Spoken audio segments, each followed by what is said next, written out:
नमस्कार साथियों, स्वागत है आप सभी का हमारे खुराना क्लासेस यूट्यूब चैनल पर।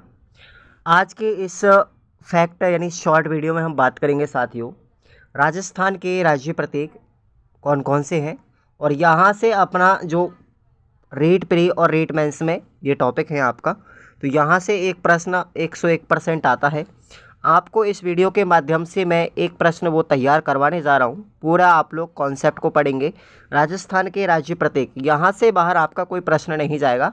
हालांकि यहाँ पर रीट के साथ साथ सीईटी, पशु परिचर, पटवार, जिस एग्ज़ाम में भी ये कॉन्सेप्ट है, जो सिलेबस ये टॉपिक है, वहाँ आप लोगों को पढ़ना बहुत फ़ायदेमंद होगा। तो सबसे पहले हम बात करते हैं हमारे राज्य पक्षी गोडावन की। राज्य पक्षी क्या है? हमारा गोडावन है। तो साथियों, राज्य पक्षी गोडावन जो है, इसका वैज्ञानिक नाम है क्रायोटिस नाइग्रीसेप्स। आपको याद रखना है, क्रायोटिस नाइग्रीसेप्स। गोडावन को राज्य पक्षी घोषित कब किया गया था? 21 मई 1981 में से घोषित किया गया था। इसके उपनाम आपको याद रखने, इसके और भी अन्य नाम हैं गोडावन के, जैसे सोनचरैया, माल मरोड़ी, हुकना, ग्रेट इंडियन वस्टर्ड और शर्मिला पक्षी। इनको इतने नामों से जाना जाता है। गोडावन जो पक्षी है साथियों, उसका पसंदीदा भोजन अगर पूछा जाए तो मूंगफली और तारामीरा, दोनों याद रखना। गोडावन प्रजनन केंद्र के लिए कौन सा जंतुआलय प्रसिद्ध है? जोधपुर जंतुआलय। गोडावन प्रजनन स्थली पूछा जाए कि कहाँ पर है, तो जोधपुर जंतुआलय में स्थित है, जो प्रसिद्ध भी है। गोडावन पक्षी कहाँ कहाँ पर मिलता है साथियों? यह राष्ट्रीय मरु उद्यान जैसलमेर में मिलता है, सोरसेन बारा में मिलता है और सांकलिया अजमेर ज़िले में पाया जाता है। सन 2011 में IUCN की रेड डाटा लिस्ट में इसे संकटग्रस्त प्रजाति भी माना गया है। इसे रेड डाटा लिस्ट में इसको शामिल किया गया था। कब किया गया था? 2011 में IUCN के द्वारा।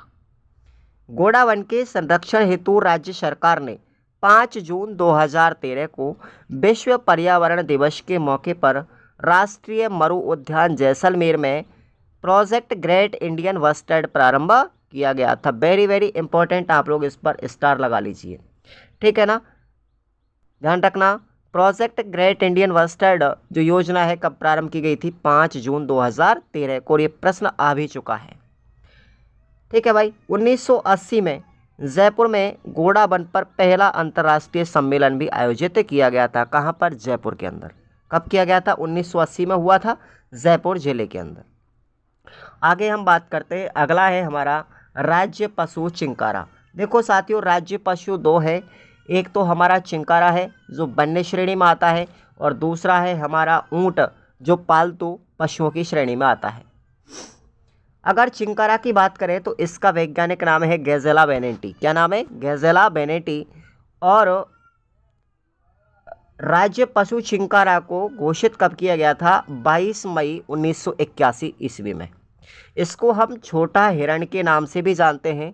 और चिंकारों के लिए प्रसिद्ध कौन सा अभ्यारण्य? नाहरगढ़ अभ्यारण्य जयपुर है। सबसे ज़्यादा चिंकारा कहाँ पाए जाते हैं? मरु प्रदेश में पाए जाते हैं। और एक मैं आपको फैक्ट बता रहा हूँ साथियों, इसमें आप लोग नोट कर लेना। चिंकारा जो है राजस्थान में एक वाद्य यंत्र भी है। चिंकारा तो क्या है? राज्य पशु है, लेकिन चिंकारा क्या है? एक वाद्य यंत्र है। यहाँ थोड़ा सा आपको अगर कन्फ्यूजन होता है तो आप लोग क्लियर कर लीजिए। बात करते हैं राज्य पशु ऊँट की। तो ऊँट को राज्य पशु का दर्जा कब दिया गया था? 30 जून 2014 को। और इसके दर्जा देने की जो घोषणा की गई थी वो 19 सितंबर 2014 को की गई थी, बीकानेर ज़िले में। ध्यान रखना आप लोग। अब यहाँ पर बहुत सारे स्टूडेंट कन्फ्यूजन होंगे, आपको बहुत सारी गूगल वेबसाइटों पे मिलेगा, बहुत सारी किताबों में मिलेगा कि राज्य पशु का दर्जा 19 सितंबर 2014 को दिया गया था, लेकिन नहीं, दर्जा दिया गया था 30 जून 2014 को। लेकिन दर्जा देने की जो घोषणा की गई थी वो हुई थी 19 सितंबर 2014 को। ध्यान रखेंगे आप लोग, बीकानेर ज़िले के अंदर। ऊँट का वैज्ञानिक नाम भी कई बार पूछा गया है। वैज्ञानिक नाम है इनका कैमेलस ड्रोमेडेरियस, याद रखेंगे। इसको हम रेगिस्तान का जहाज भी कहते हैं। अगर ऊँट की नस्लें पूछी जाएं तो ध्यान रखेंगे आप लोग, गोमट नस्ल, नाचना, जैसलमेरी, अलवरी, सिंधी और बीकानेरी। गोरबंद क्या है? तो ऊँट की जो गर्दन का श्रृंगार किया जाता है साथियों, उसे हम गोरबंद कहते हैं। अब आपको मैं लेकर चलता हूँ हिस्ट्री में, एक पॉइंट आप लोगों ने पढ़ा होगा, गंगा रिसाला। तो गंगा रिसाला साथियों महाराजा बीकानेर के शासक थे ये गंगा सिंह, उनके द्वारा प्रथम विश्व युद्ध के समय ऊँटों की एक सेना बनाई गई थी और वर्तमान में इस ऊँटों की सेना को बीएसएफ में शामिल कर दिया गया है। यह आपको ध्यान रखना, ठीक है ना। गंगा रिसाला क्या है? एक ऊँटों की सेना है जो किसके द्वारा बनाई गई थी? बीकानेर के शासक गंगा सिंह के द्वारा बनाई गई थी और वर्तमान में इस ऊँटों की सेना को बीएसएफ में शामिल कर दिया गया है। बीएसएफ सेना में शामिल कर दिया गया, यानी बॉर्डर सिक्योरिटी फोर्स। ठीक है भाई, चलिए आगे बात करते हैं हम। चैनल को सब्सक्राइब कर लें, क्लास को लाइक कर देंगे और रेगुलर आप लोग पढ़ेंगे, फैक्ट बहुत इंपॉर्टेंट होते हैं। बात करें राज्य पुष्प रोहिड़ा, तो रोहिड़ा का वैज्ञानिक नाम है टेकोमेटा अंडुलेटा और इसको राज्य पुष्प घोषित कब किया गया था? 21 अक्टूबर 1983 में इसे राज्य पुष्प घोषित किया गया था रोहिड़ा को। इसके उपनाम आपको याद रखने, रेगिस्तान का सागवान भी इसे कहते हैं और इसे मरुस्थलीय शोभा भी कहते हैं, मरुशोभा। रोहिड़ा सबसे ज़्यादा कहाँ पाया जाता है? पश्चिमी जिलों के अंदर पाया जाता है, पश्चिमी क्षेत्र में, राजस्थान के पश्चिम क्षेत्र में। रोहिड़ा के जो फूल है साथियों, पुष्प है, वो मार्च अप्रैल में खिलते हैं और जोधपुर में रोहिड़ा को मारवाड़ टीक के नाम से जाना जाता है। ये इंपॉर्टेंट है, याद रखना आप लोग, मारवाड़ टीक यानी रोहिड़ा को कहा जाता है जोधपुर जिले के अंदर। राज्य खेल की बात करें तो कौन सा है? बास्केटबॉल है। राज्य खेल बास्केटबॉल को कब घोषित किया गया था? राज्य खेल बास्केटबॉल को 1948 में किया गया था। बास्केटबॉल एक टीम का खेल होता है जिसमें एक समय पर एक टीम में कितने खिलाड़ी होते हैं? 5 खिलाड़ी होते हैं। अब इम्पोर्टेंट पॉइंट आता है, बास्केटबॉल एकेडमी कहाँ पर है? तो बास्केटबॉल जो अकादमी है हमारी जैसलमेर ज़िले के अंदर स्थित है। एक बार सभी विद्यार्थी प्लीज़ लाइक कर दें, शेयर कर देंगे सभी, और चैनल को सब्सक्राइब किए बिना मत रहिए।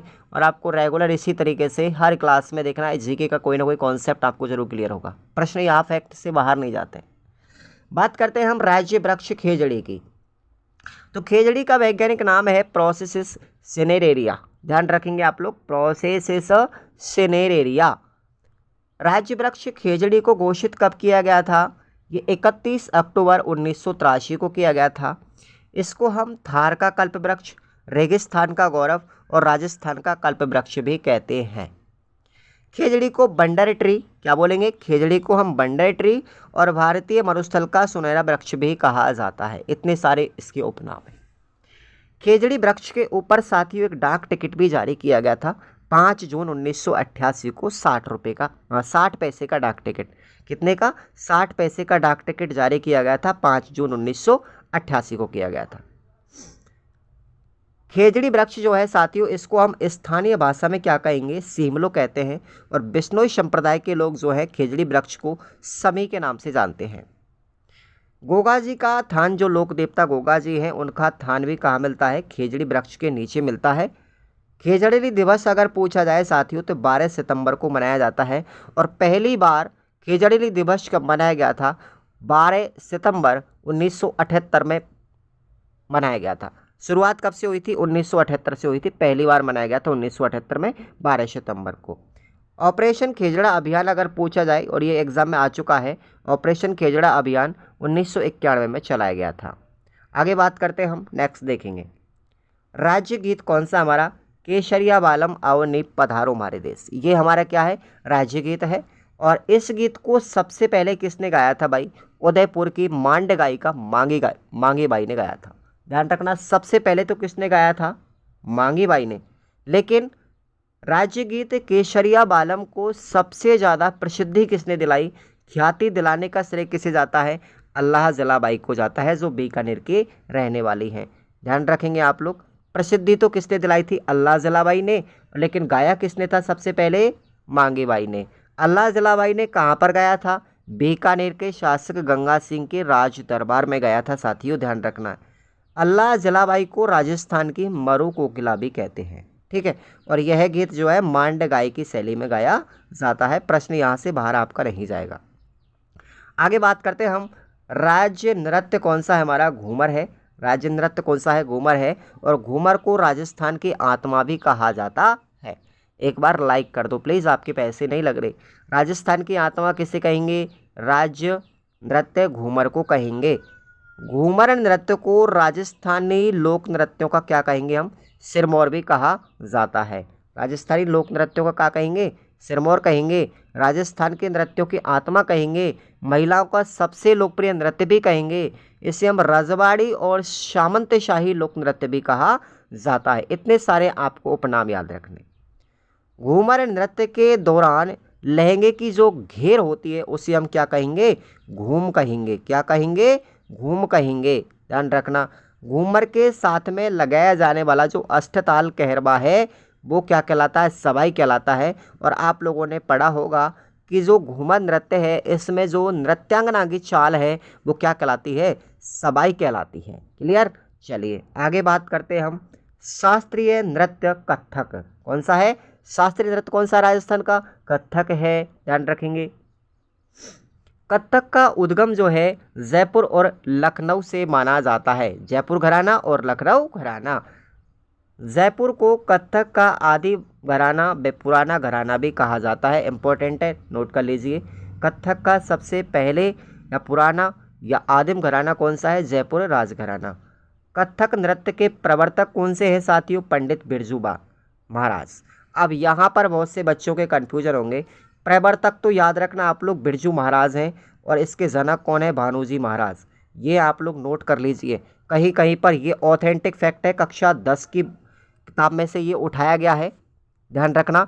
कथक के अगर प्रवर्तक पूछा जाए तो भानुजी महाराज मत करना। पंडित कौन है? बिरजू महाराज है प्रवर्तक और इसके जनक कौन है? भानुजी महाराज है। कथक के संरक्षक अगर पूछा जाए तो वाजिद अली शाह है, जयपुर घराने के निवासी। प्रमुख कलाकार कौन है? मल्लिका कपूर, प्रेरणा श्रीमाली और उमा शर्मा। तो ध्यान रखना आप लोग, आपको अच्छे से। यहाँ पर मैं फिर एक बार कन्फ्यूजन क्लियर कर रहा हूँ।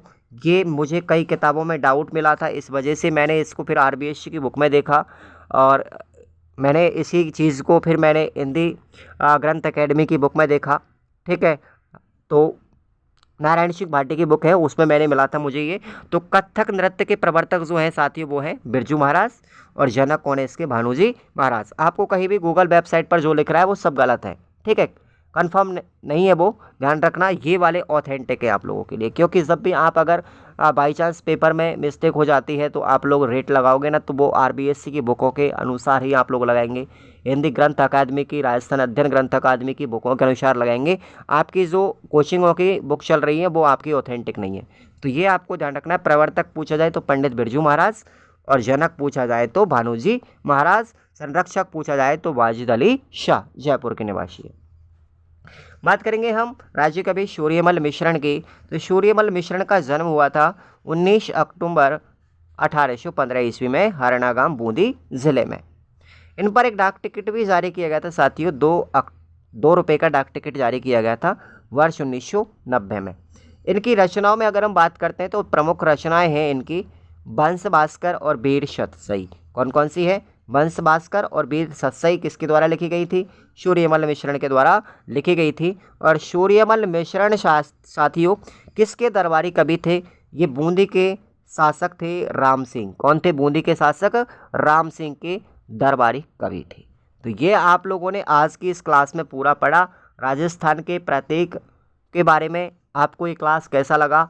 किसी भी प्रकार का कोई डाउट नहीं है इस क्लास के अंतर्गत। मैंने सब ऑथेंटिक चीज़ें लिखी हैं, सब ऑथेंटिक बुक से बनाई हैं।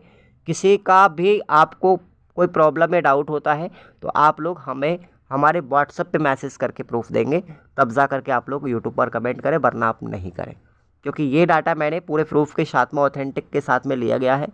और आप लोग चैनल को सब्सक्राइब करके रखेंगे। अगर तैयारी कर रहे हैं किसी भी कंपटीशन की, रेट के लिए बेहतर रहेगा आपके लिए। और रेट के लिए एक टेस्ट सीरीज़ आप लोगों को प्री की चल रही है। बाद में आपको हम 1 अगस्त से राजस्थान जीके की भी टेस्ट सीरीज़ लाएंगे टॉपिक वाइज रेट के लिए। आप सभी को ज्वाइन करते जाएं, अपनी प्रैक्टिस को बनाते जाएं। और जहां से भी आप लोग कोचिंग कर रहे हैं रेट की, बहुत बढ़िया अच्छी बात है, लेकिन प्रैक्टिस करना मत भूलिएगा हमारे ऐप से। Thank you so much.